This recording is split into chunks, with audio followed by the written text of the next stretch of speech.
Oi, pessoal, tudo bem? Eu sou a Márcia Mafra, sou sócia proprietária da Mafra Gestão Integrada e eu estou aqui para mais um podcast do TrioCast. No TrioCast você vai encontrar vários empresários, profissionais liberais que estão para agregar para o seu negócio. Pessoas que moram no Trio, que trabalham no Trio, e o objetivo é que vocês contribuam com a melhoria do bem-estar do trio, da valorização patrimonial. E falando em patrimônio, hoje o Rodrigo, que mora no nosso Trio Home, ele vai contar detalhes sobre a área comercial que ele trabalha, justamente sobre o mercado imobiliário. Então, Rodrigo, muito obrigado pela sua presença, obrigada por estar aqui com a gente para contar um pouco da sua história, do que vem pela frente para o futuro. Então, sinta-se em casa. Muito obrigado, Márcio. Obrigado pelo convite. É um prazer estar aqui. Bom, meu nome é Rodrigo Machado, sou gerente comercial na Tecnoarte Engenharia. Primeiro, eu quero parabenizar pela iniciativa. Eu acho incrível essa iniciativa do podcast, de trazer profissionais de várias áreas, inclusive moradores ou condôminos, né, daqui do office. Acho que incrível. Então, parabéns pela essa Obrigada. iniciativa. E é justamente, Rodrigo, para acontecer essa interação e essa conexão. Por quê? Porque hoje tem muita gente, hoje aqui no Trio nós temos 402 unidades.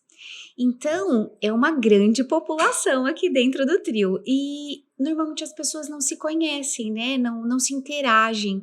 E o objetivo do podcast, do TrioCast, é justamente contar a sua história, contar o que você pode agregar tanto para os usuários do Trio quanto para o mercado. Por quê? Porque hoje é uma tendência você se posicionar um pouco melhor, você comentar sobre o que tem no mercado para você oferecer, quais são as vantagens. Então, essa iniciativa é para conectar, é para colocar mais cor no nosso dia a dia. Eu acho importantíssimo, porque o posicionamento faz toda a diferença e a gente está se posicionando a todo momento, né? Sim. Qualquer escolha, qualquer decisão já é um posicionamento. Então, eu acho importantíssimo mesmo, até mesmo porque não é uma área específica. Você aborda vários assuntos, Sim, né? E as sim. pessoas precisam conhecer mais, se preparar mais, e o consumo desse produto tem sido cada vez maior. Sim, sim, sim. É muito bom poder contar a história, né? Então, inclusive a minha aparece em vários insights, porque quando um empresário ele se predispõe a abrir uma empresa, a ter funcionário, a lidar com os concorrentes, se a pessoa física, né, que cuida dessa empresa, ela também não se cuidar, não se posicionar, vai faltar coerência, vai faltar conexão. Então é justamente isso, para mostrar, olha, o profissional Rodrigo, ele é incrível no mercado, mas ele também é incrível dentro de casa, né?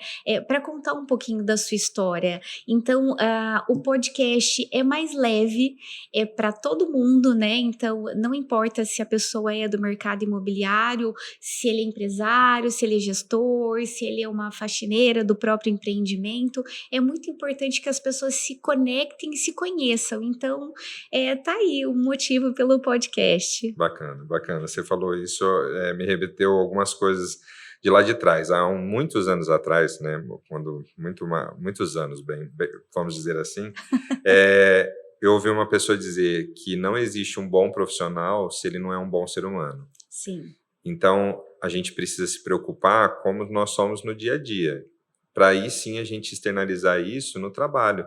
Senão não faz sentido, nós não somos duas pessoas separadas, né? Sim. Não existe, muitas vezes, lá atrás a gente ouvia os gestores falar, olha, aqui dentro você tem que desligar uma chave, seus problemas ficam da porta para fora. Não tem como fazer Não isso. tem. E com a globalização isso se intensificou, né? Muito, muito, porque hoje as informações, a notícia, tudo chega muito mais rápido e você tem acesso muito mais fácil a tudo, né? Então é impossível você virar uma chavinha e falar, não, agora eu estou no meu trabalho, eu não posso pensar nos problemas. Existe uma questão de o que você vai priorizar. Eu sempre aprendi a gente a colocar, dar o devido valor às coisas no momento certo. Então eu não posso valorizar muito um problema num ambiente onde eu não vou conseguir resolver ele, Sim. né? É ajustar o foco, a lente, né? Exatamente. Então, Eu venho de uma família de comerciantes, de uma vida inteira, né, então eu sempre gostei muito da área comercial. Meu pai eu sou de Brodowski, uma cidade aqui do lado, Pertinho. que a gente fala que é meio que uma cidade dormitório, né, que todo É, mundo vinha trabalhar em Ribeirão. E o é. meu sonho, desde de quando eu morava em Brodowski, era falar: "Eu vou morar em Ribeirão em um apartamento". Eu sempre tive esse objetivo. Que prestígio você nutriu. É, pois é. E aí as coisas foram acontecendo e eu não me via desenvolver nada em outra profissão, porque a minha mãe tinha um varejão, né? Eles tinham sempre, a minha mãe teve loja, eu cheguei a ter loja de roupa, eu cheguei a ter restaurante. Então Então, você tem uma veia aí de empresário e sempre gostei muito. Teve épocas que eu fazia vela aromatizada para vender, que porque é uma legal. cidade turística, Pequena. né, pequena, e que tem a casa de um grande artista que é Cândido Portinari. Então a gente tinha que vivia meio que em função disso, né, de Aproveitar o turismo. olhar a respeito disso. Me formei em hotelaria, pensando nessa época em trabalhar, nunca atuei nessa área. Jura? Sempre gostei dessa relação com pessoas, de fazer gestão de pessoas, de olhar para as pessoas, atendimento, e isso sempre me fascinou muito. Então, já que eu sempre gostei disso, eu procurei me aprofundar. Então, eu fui ler, fui estudar, fiz pós em gestão de pessoas para resultados. Então, todas as profissões, tudo que eu procurei fazer era relacionado a isso. E isso cada vez mais foi me encantando, né? Porque lidar com pessoas é muito bom. Por mais que hoje as pessoas falam, o ser humano é muito difícil, mais É difícil é uma não fase. lidar, exatamente, mais difícil é não lidar com isso, né? É. Então a gente está sempre em evolução, é uma troca, sempre buscando aprender e tudo mais. Então a área comercial sempre me fascinou por conta disso, por você conhecer Interagir pessoas com novas, pessoas. saber de histórias novas. E eu nem sempre fui assim, eu tinha muito medo, porque eu não gostava muito de falar, eu tinha muita dificuldade de comunicação, era muito Mas gostava de inseguro. gente. Sempre gostei de gente, eu gostava de estar no meio onde tinha muita gente.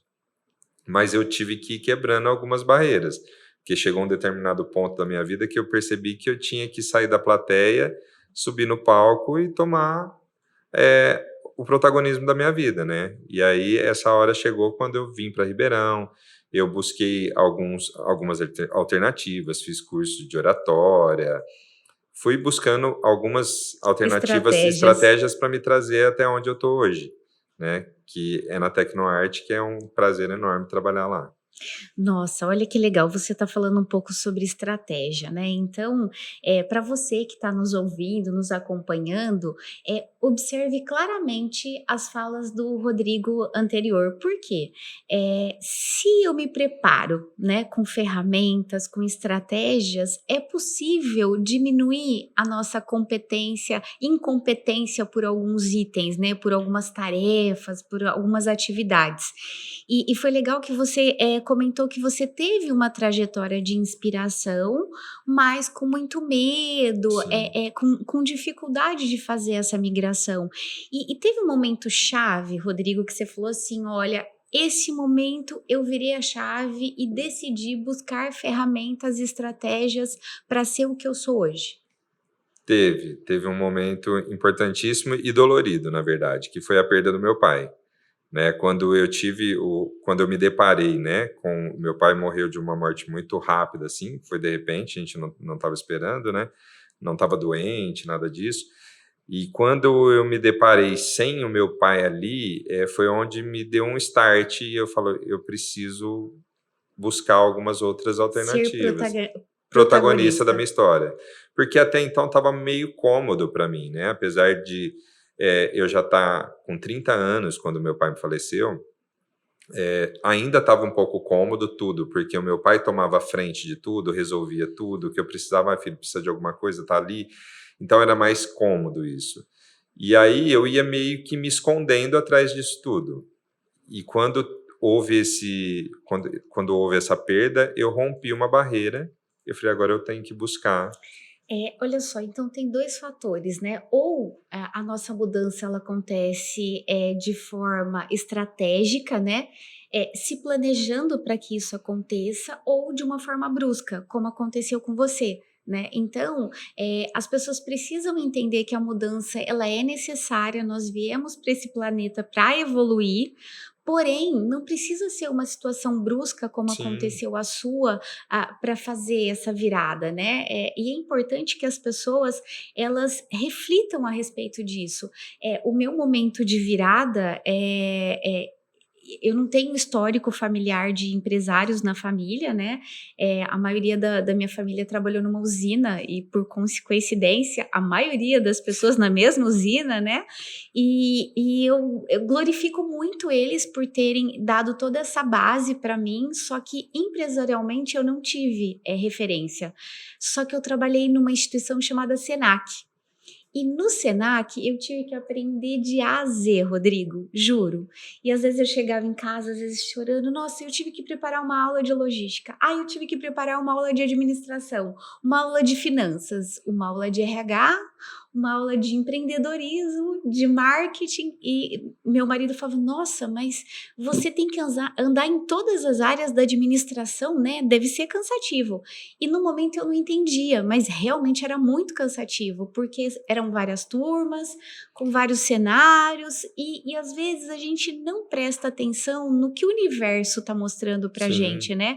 E eu aceitei, e as pessoas, nossa, mas a gente ganha tudo igual, e você tem que dar tantas aulas diferentes assim, né?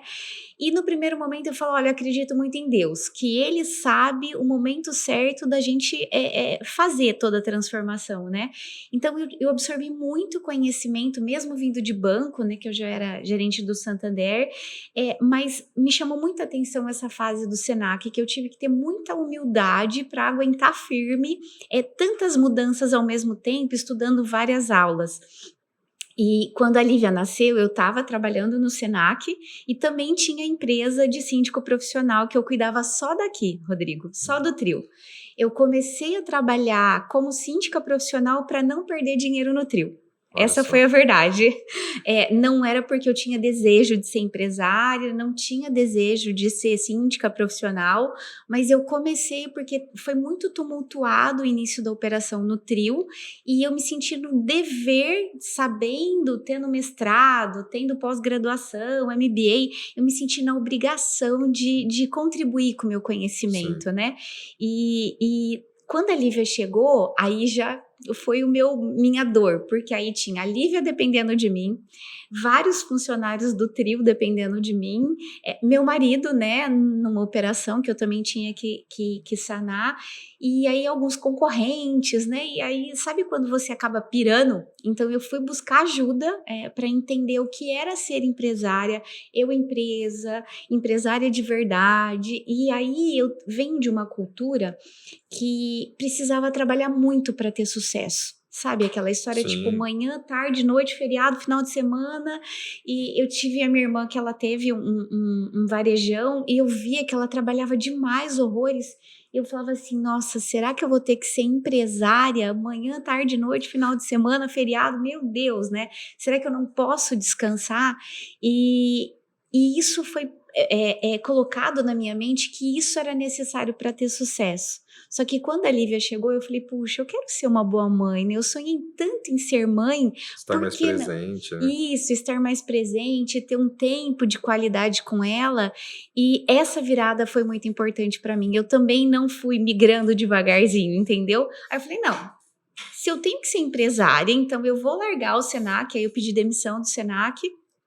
Continuei dando aula na pós-graduação da FAAP, na pós-graduação do Roberto Chiniachiki, mas aquela aula todos os dias em sala de aula eu resolvi sair para ser empresária. E aí eu busquei estratégias coerentes para que eu conseguisse ter mais qualidade de vida, gerir meu próprio tempo, instruir os funcionários, capacitar esses funcionários, profissionalizar primeiro dentro da minha empresa para depois levar isso para o mercado, né? Então, às vezes o pessoal fala: o que você fez de diferente? Na verdade, eu tive que me capacitar a minha equipe, meu marido, para depois levar isso para o mercado, né? Que você fez o mesmo processo Sim, sim. interno para depois ir para o externo. Eu falo que é tipo romper a bolha, É, porque você vem, a gente vem. via gerações a nos ensinar que trabalhar muito era onde se teria sucesso, trabalhar Sim, demais, dedicar o tempo inteiro. E aí você começa a entender que o mundo mudou, o comportamento das pessoas foi mudando com esse tempo e a gente precisa se adequar a tudo isso. E sim, para se adequar, você precisa se preparar. Não dá para cair de paraquedas e falar, eu vou ser bom do nada. sim. As pessoas E o precisam. curto tempo, né, que às vezes o Exatamente. pessoal pede o imediato, né. Exatamente, as pessoas precisam entender que existe tempo para tudo, né. Sim, Na Bíblia mesmo diz que há tempo de plantar e há tempo de colher. Então a gente precisa entender o tempo de cada coisa. Eu sim, não posso achar que eu vou entrar numa piscina e começar a nadar e vou estar nadando 100 metros em poucos minutos, né. Não existe isso, eu tenho que ter toda uma preparação em cima disso. E quando eu tinha toda essa programação idealizada na minha cabeça e não conseguia romper a barreira do medo, da insegurança, de ia dar certo, e tive que passar por uma etapa muito dolorida para entender que era hora de romper com isso, já tinha tudo planejado, né, já tinha tudo idealizado, mas eu precisava colocar em prática, porque eu brinco que tem gente que fala assim: "Ah, você leu tal livro, eu comprei tal livro", eu falo: "Olha, um livro na prateleira é só mais um livro na só prateleira". mais um livro. Então você tem que ler e tentar colocar em prática alguma coisa, tirar alguma coisa daquilo São ali, as né. ações, né. Porque o que nos move são as ações que a gente vai colocando em prática, o que a gente aprende sempre. E aí foi onde eu comecei a me desenvolver, a procurar conhecimento, informações, e até mesmo nessa etapa de vir para o mercado imobiliário. Eu tive que aprender muita coisa, porque era um mundo totalmente Novo. novo para mim, muito novo. E é um mundo encantador, mas não é simplesmente cair ali e falar: "Vai dar certo". Não, você precisa estudar, precisa entender, precisa conhecer. E mais que tudo, você precisa conhecer de pessoas, É. conhecer de gente. É o mais importante. Porque o patrimônio ele tá ali, você consegue vender, mas não consegue ter recorrência, porque é um patrimônio de valor alto, né. Não é Exatamente. todo mundo que chega e fala assim: "Olha, quero investir num apartamento de 300.000, de 600.000, de 700.000, né". É, ainda mais principalmente porque eu falo que, um imóvel é um patrimônio que não é igual um carro que a pessoa pode falar daqui a um ano. Para algumas pessoas, aquele imóvel é o imóvel da vida Da inteira. vida. Né, é diferente, tem pessoas que trocam, né, que são investidores, que investem em imóveis, é um cenário muito diferente, mas a gente lida Com a desde o maioria. investidor, mas com a maioria das pessoas que compram para a vida inteira. É. Então você precisa respeitar isso, você precisa entender isso, ter um olhar muito criterioso, né, não simplesmente olhar para o cliente e ver um cifrão na sua frente, né, Sim. achar que você só precisa vender, você precisa, atender todas as expectativas. Porque de repente é um bairro novo que essa pessoa está indo Sim. morar, é um tem gente que sai de casa, que morou a vida inteira em casa e está indo para apartamento. Então, assim, é um mundo Sim. de diferenças que acontece, e se você não tiver esse respeito, eu falo, você não consegue dormir em paz depois, né. Sim. Uma que o cliente nunca mais vai te deixar em paz de uma coisa que você fez mal feita, e outra você com a sua consciência. Sim. E isso é muito importante. Então esse olhar para o cliente, para mim é fundamental. E eu sei que você transporta esse olhar para os seus, funcionários abaixo, né. Então hoje você gere uma equipe de quantas pessoas, Rodrigo? Hoje, na minha função, eu tenho uma equipe própria, né, de 4 corretores, mais todo o relacionamento com o mercado, né, que aí tem, imobiliárias, corretores de imobiliárias. A Tecnoarte trouxe, a gente ali na Tecnoarte, a gente também sempre se preocupou com essa questão do desenvolvimento dos profissionais para o mercado. Sim. E aí a Tecnoarte trouxe uma ideia da Academia Tecnoarte, onde Ah, a que gente legal. forma os corretores não só para vender os nossos produtos, mas para vender qualquer produto do mercado, porque a gente fala do mercado financeiro, de como estão as tendências para os próximos anos, a gente desenvolve técnicas de venda, vários assuntos, Sim. né? Então isso coincide muito com o que eu sempre busquei e a construtora ter essa visão.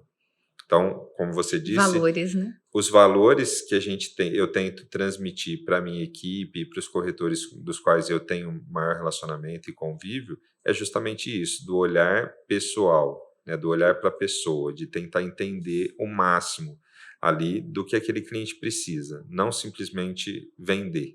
A gente precisa ser consultivo, né, em todo momento. É, porque aí que gera conexão, né, Rodrigo? A gente fala muito sobre coerência, conexão, e quando se trata do ser humano, e se você quer um ser humano ao seu lado para sempre, né? Porque eu acredito que uma construtora, ela não quer fazer um prédio só, né? Ela quer fazer vários e ela quer que encante os demais que Sim. estão à sua volta para ter essa conexão, né? Como que você faz no dia a dia para levar isso para o mercado além dessa a Tecnoarte Academy, é isso? Academia Academia Tecnoarte. Tecnoarte. Eu busco sempre assim, porque isso traz uma responsabilidade muito grande, né? Você representar uma construtora que traz todos esses valores e você Sim, conseguir repassar tudo isso e conseguir com que as pessoas comprem esse conceito junto com você, sim, né? Então, eu sempre procuro estar presente, desenvolver treinamentos, estar juntos em atendimento, repassando isso no dia a dia, às vezes numa conversa, num bate-papo, porque muitas vezes a gente fica esperando, vai ter um treinamento específico. Não, um bate-papo a gente consegue trocar ajudar. e ajudar, e alguma coisa que você não sabe eu posso aprender, e o que eu não sei eu posso que eu sei eu posso te ensinar. Então, assim, algumas coisas a gente consegue trocar num Sim, bate-papo, independente do treinamento. Então, o meu papel constante de conseguir levar isso é estar presente em todos, na maioria dos atendimentos, se não disser todos. Eu brinquei que nessa última entrega eu conhecia todos os clientes que compraram, olha que e legal. porque eu participei em algum momento daquela negociação ou do fechamento, e é muito importante para a Você gente, gera segurança para ambos, né, para o muito, funcionário e para o cliente. muito, porque o cliente sabe, é muito importante o cliente saber de quem ele está comprando, e a preocupação de quem está vendendo, ele sentir que essa preocupação é com ele, independente se ele está comprando um apartamento de 300, 500 ou 1 milhão, que a preocupação Entendi, é com ele. E isso é muito entendi. importante. E o que a gente estava comentando anteriormente, né, do podcast, é que a cultura de venda de patrimônio, né, se a gente não tomar cuidado com a venda, a gente vende para um cliente errado, né? Porque talvez não está preparado para a localização, que é um pouco distante do lugar onde ele morava, que ele vem de uma casa e está indo para um apartamento. Como é que você conduz essa cultura? Porque uma vez que você vende da forma correta, ele cria uma experiência esse que ele vai fazer questão de contar para todo mundo, né. Sim, sim. Nesses últimos anos, na Tecnoarte, Márcia, a gente tem um índice de recompra muito alto, porque as pessoas acabam fidelizando e criando identidade com os produtos da construtora, né? Mas o que a gente sempre trabalha muito forte é essa venda consultiva, né? Não adianta eu pegar uma pessoa que está vindo falando para mim, olha, Rodrigo, eu morei a vida inteira em casa e agora eu quero me arriscar a morar num apartamento. Só que eu não gosto de barulho. Não adianta eu oferecer para ele um apartamento no primeiro ou segundo andar, que eu sei que está próximo de piscina. Então, é ouvir, ter esse Ouvir o tato de ouvir um cliente. pouco mais o cliente. Eu cheguei ao ponto de pegar um senhor de 78 anos e deixar ele um dia dentro do apartamento para ele ter a experiência do apartamento decorado que já estava na torre, para ele ter essa experiência do que era morar num apartamento, porque ele viveu a vida inteira morando em casa. Entendi. E aí eu servi café da manhã, deixei ele passar o dia lá para ter essa experiência. E eu acho que é muito importante. É lógico, não é todo cliente que tem essa disponibilidade, Sim, mas essa sensibilidade a gente precisa ter. Se for necessário, a gente precisa fazer, né? Entender. A mesma coisa de hoje, a gente tem empreendimentos num bairro um pouco mais tranquilo, uma densidade demográfica menor, onde não vai ter muitos habitantes ali por metro quadrado, que ele tem que entender que ele está indo para uma região mais afastada, ele está indo para uma região mais tranquila, que não tem tudo pronto, igual hoje a gente tem outros bairros mais prontos em Ribeirão Preto. sim, Então eu tenho que entender se para aquele cliente tudo bem, ou ele está preferindo uma região de mais agito.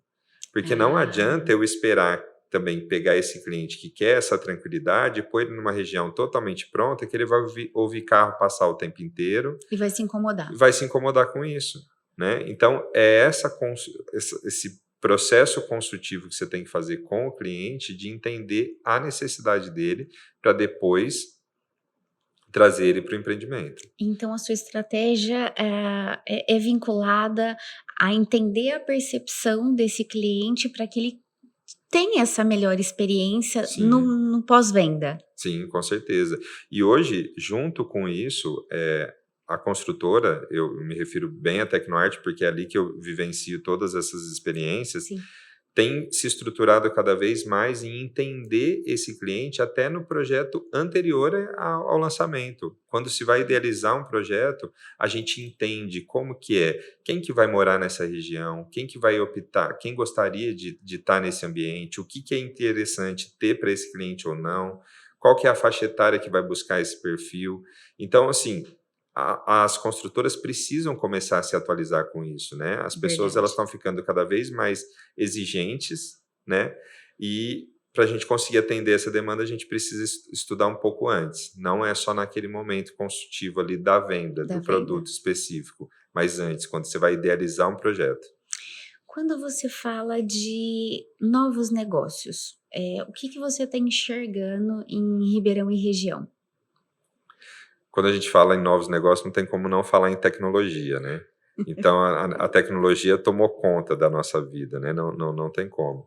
Pensando em tudo isso, a gente também estudando essa necessidade, lançamos uma linha chamada Smart Home, que é algo que não tem como voltar atrás mais. Eu falo, né? Hoje as pessoas, a gente viveu aí 2 anos de pandemia, onde a gente evoluiu, acho que 10 anos em dois. Muito rápido, né, Muito Rodrigo? rápido, as coisas aconteceram muito rápido. Então, a gente viu o crescimento de deliveries aí, espontâneo, assim, absurdamente, e que não diminuiu depois da pandemia, continuou, né? E a tendência é cada vez crescer mais. Então, essa questão de futuro, quando a gente pensa em novos negócios, eu acredito que a gente sempre tem que atrelar isso à tecnologia, porque hoje a geração que vem, as pessoas buscam isso, e não só a geração que vem, né? Até as gerações mais antigas já estão se adequando a tudo Sim. isso. Então, é importante pensar na praticidade, a facilidade que ela traz, o comodismo que ela traz, né? Deixa a pessoa mais confortável com tudo. Então, quando eu falo em novos negócios, que a gente tem aí um crescimento muito grande ainda para o mercado imobiliário, a gente tem que pensar em tecnologia. Fidelidade, longo prazo. Fidelidade, eu acredito que ela é construída, porque, como sempre diz, né, confiança se conquista a prazo, mas se perde à vista, né? Ah, é. Então, a gente tem que construir com muita solidez. Sim, E uma empresa bem consolidada, que sabe muito bem aonde ela quer chegar, ela consegue trazer essa confiança para o consumidor final. E não só para o consumidor final, mas para os próprios colaboradores. Então, quando se tem muito estruturado e muito claro quais são os valores de uma empresa e onde ela quer chegar, você consegue trazer essa confiança para o cliente. eu concordo. Eu acredito que, assim, a fidelidade, hoje, né, o longo prazo, que às vezes as pessoas aqui no Brasil ainda têm um pouco de dificuldade de pensar no longo prazo, de agir, de fazer ações para o longo prazo, aqui no Brasil ainda nós estamos engatinhando, Sim, né, muito. na minha opinião. E quando você fala de projetos de tecnologia, quando você fala de repassar valores, né, que você falou em relação a funcionário, em relação ao cliente, isso traz a mim, uma responsabilidade muito grande, no meu cenário, né, como síndica profissional na minha empresa, porque, hoje o seu maior patrimônio, que é o prédio, se ele não for bem gerido, corre-se o risco de Muito. depreciar horrores o metro quadrado, os equipamentos, e aí ter vários aportes, vários reajustes, né. E hoje eu estou bem feliz que o mercado já está começando a enxergar que não dá mais para fazer bico como síndico, né, porque antigamente era aquele senhor aposentado que não tinha mais nada para fazer, fazia a profissão síndico, né, somente como um bico, uma opção ali para colocar a casa em ordem e ele geria como uma casa, né? Como se fosse a própria casa. E hoje não, esse cenário ele está cada dia mais profissional e ele está indo para esse elo de estar na frente, de se prontificar, fazer novas tendências, né? Como é que você enxerga isso em relação ao síndico profissional, Rodrigo? Como você disse, é uma tendência muito forte, né? É, Hoje as pessoas já não têm mais aquele tempo para ficar cuidando de um prédio com 80 apartamentos como se cuidava da própria casa, sim, porque se tornou uma proporção muito grande, né? muito. Hoje a gente vê que os empreendimentos em Ribeirão Preto são praticamente um clube. Sim, Eles proporcionam tudo de lazer para pro morador que ele não precisa sair dali, né? sim, Ele já faz tudo ali. Como que você põe na mão de uma pessoa e ninguém mais, hoje você vê nas assembleias, as pessoas nem se candidatam mais a sim, ser síndico morador, né? sim, sim. Então, essa profissionalização dessa profissão foi muito importante e essa tendência onde as pessoas optam cada vez mais pelo síndico profissional é importante, porque remete a tudo que você falou anteriormente. Você consegue garantir o patrimônio, a manutenção, a valorização para você não perder em valor de metro quadrado, né? Um ambiente onde você não tem pessoas tomando partido de algo, Sim, sim, não né? é o vizinho, não é o amigo que Exatamente, não é joga um amigo mais golfe, que joga próximo. tênis. Exatamente, é um profissional que vai cumprir Imparcial. o papel dele ali, quanto profissional. E isso eu acho que vem melhorando cada vez mais, né? Para o morador, para o mercado em si, num geral, e como patrimônio, mantendo cada vez mais esse patrimônio de uma forma de valorização e manutenção muito mais prática. E não pode esquecer também que a função do síndico, por mais que as pessoas não conheçam, ele tem a responsabilidade civil, criminal, fiscal, ambiental e tributário.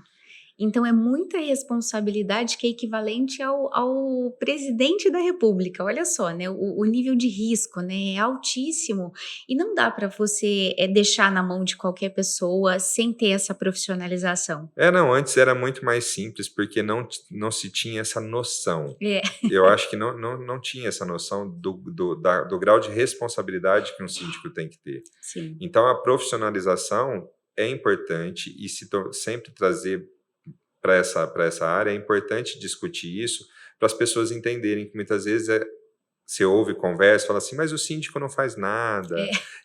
Não, é uma Tem muita responsabilidade. coisa por trás que não dá para ficar Exatamente. Que não divulgando. fica ali exposta, mas é É, uma responsabilidade absurda, né? Então, tendo um profissional sabendo o que ele está fazendo e respaldado pela sua empresa, que vai ter ali todas as pessoas capacitadas para fazer, eu acho que é o cenário perfeito. tem até uma situação que aconteceu recente, a gente também assessora algumas construtoras, administradoras, e agora nós estamos tendo uma demanda de construtoras grandes que têm patrimônio já há 10 anos no mercado, 15 anos, que infelizmente não tinha essa cultura anterior e hoje os prédios estão ficando depredados em relação a equipamentos, em relação a maquinário, em relação à conservação de piscina, e eles estão ficando preocupados mesmo, né? Porque, querendo ou não, uma vez que se assina o nome da construtora dentro de um empreendimento, é para o resto da vida que está fazendo parte da história. Sim, E precisa deixar em ordem, precisa manter saudável, sadio, né? Para não comprometer o futuro. eu falo que é importante porque, Márcia, se você deixa de cuidar de um jardim durante uma semana, é uma coisa. É, Agora, quando você deixa de cuidar por um ano, a manutenção para você recuperar aquilo ali, você já não muito mais recupera com a caro. mesma beleza que você ia recuperar quando você tentasse E numa o custo, semana. né? E o custo é muito maior, né? Tem razão. Então, ninguém quer saber de gastar mais dinheiro e falar não, porque na hora de vir a conta, todo mundo quer uma justificativa mais simples, É, né? Então, se você tem um profissional cuidando de tudo isso, você tem exatamente como provar e tem a imparcialidade do profissional que vai te permitir você cobrar sem ter problema, sem ter dor de cabeça, tem razão. né? E é lógico, cobrar de uma forma saudável, sadia, porque também ali ninguém está ali para matar ninguém, né? Igual muitas vezes a gente vê em reuniões e É, tudo e mais. já está no auge esse assunto, né, tá acontecendo com tanta velocidade que agora já tem, acho que no Globoplay tá saindo hoje um material falando Sim, sobre isso, né, sim. várias reportagens que síndico apanhando, várias coisas acontecendo dentro do mesmo núcleo, né, justamente porque, hoje você tem tudo num único lugar e as pessoas vão ter que aprender a se profissionalizar, a se preparar e até comunicar, né. É, as pessoas precisam entender que viver em Não é sociedade fácil. é isso. A comunicação tem que ser cada vez mais clara e objetiva, né? Tem que ter essa flexibilidade das duas Sim. partes, e isso faz parte. Eu costumo dizer que, assim, tem que ser de forma assertiva, nem muito rígido e nem muito mole, né. Então, às vezes, o pessoal em algumas reuniões: "Nossa, mas você se transforma", porque, assim, a partir do momento que eu posso ser passiva, assertiva, eu toco, mas se eu precisar levantar a voz, levantar e falar, é necessário, porque é justamente o que a gente falou no começo, o posicionamento. Se a gente não se posicionar para defender nossos valores, as questões éticas, as questões de transparência, de processo e procedimento, a coisa se perde. Eu falo que o não posicionamento já é um É, posicionamento. Então, de qualquer tem forma, você tem razão, que se posicionar. tem razão. Porque senão as pessoas tomam aquilo como uma verdade absoluta, Sim. e a gente tem que aprender a discutir um pouco mais, a digerir um pouco mais o que o outro fala, Ouvir, né, às vezes e não julga e não e não ouve. agir no calor da emoção, né, e deixar as Sim. coisas ficarem cada vez mais claras, isso é importante. Agora você viu como passou rápido? Pois é. Já tá acabando. E aí eu gostaria de saber se você quer deixar alguma mensagem, algum comentário para quem está nos assistindo, porque a gente está indo para a fase final. Bom, vamos lá. Bom, eu como atuo no mercado imobiliário em Ribeirão Preto, minha mensagem é que a gente está numa cidade cada vez mais que pensa cada vez mais no futuro e que tem um olhar de fora muito grande para cá, né? A gente vê cada vez mais investidores de outros estados, pessoas vindo para cá, Até de outros países, né. migrando para cá, e então a gente precisa se profissionalizar cada vez mais, estudar e se preparar para atender esse público, para ser consultivo o mais possível, né? Sim. O mais importante é isso, é se preparar para atender melhor esse público. Olha, excelente. Então, Rodrigo, de novo, obrigada por esse bate-papo, por essa troca de experiência. Eu acho que foi riquíssima, né? Eu acredito que a gente vai contribuir muito, né? Para que as pessoas entendam que o mercado imobiliário é vinculado a pessoas, gestão de pessoas. E para ter essa conexão, essa coerência, precisa ter valores, né? Pensar no longo prazo. Então, eu acho que foi muito legal esse bate-papo. Gratidão, tá? Eu que agradeço. Obrigada. Olha só, pessoal, vocês viram que delícia que foi esse bate-papo com o Rodrigo. Então, se inscreva no canal, faça comentários. O objetivo é contribuir para que vocês possam se inspirar nas histórias, para que vocês possam anotar aí as dicas, para que vocês possam fazer coisas diferentes no dia a dia de vocês, para que vocês tenham resultados diferentes. Combinado? Gratidão. Um beijo, pessoal. Tchau, tchau.